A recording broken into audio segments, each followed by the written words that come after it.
Mga kabataan katuwang ng lokal na pamahalaan pagdating sa tamang pamamahala ng mga basura. Pag-recycle ng mga basura nakatulong para makagawa ng mga eco-bricks at ang target ngayon, makagawa ng biogas. Silipin yan sa sentro ng balita ni Chelsea Combong ng PIA Soxurgen.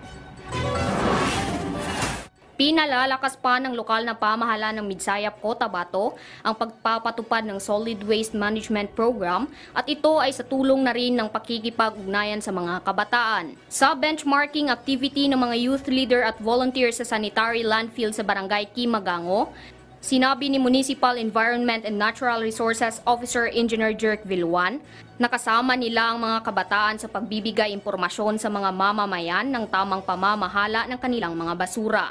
Partner po kami with regards sa information education campaign, not using the single-use plastics, and marami pa kaming partners sa mga youth, especially yung tulong nila sa tree growing activities. Simula ng buksan ng sanitary landfill noong 2018, nakatuon na ang lokal na pamahalaan sa pagre-recycle ng mga basura sa pamamagitan ng paggawa ng mga eco-brick, soil conditioner at baled plastics.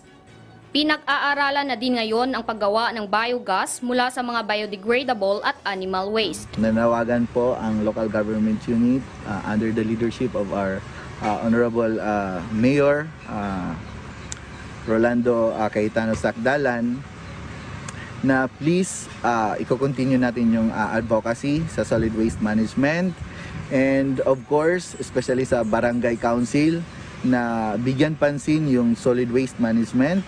Para naman kay Jodeline May Cangrejo, isa sa mga nakilahok sa benchmarking activity, malaki ang magagawa ng mga kabataan para sa ikatatagumpay ng Solid Waste Management Program ng pamahalaan. Okay. As a youth, we are identified to be someone in the community who has a bigger contribution, especially by, first of all, separating waste in our homes. Of course, that is one of our duties and responsibilities to keep the solid waste management program of the LGU to flourish. Chelsea Combong ng PIA Soxurgen para sa Pambansang TV sa Bagong Pilipinas.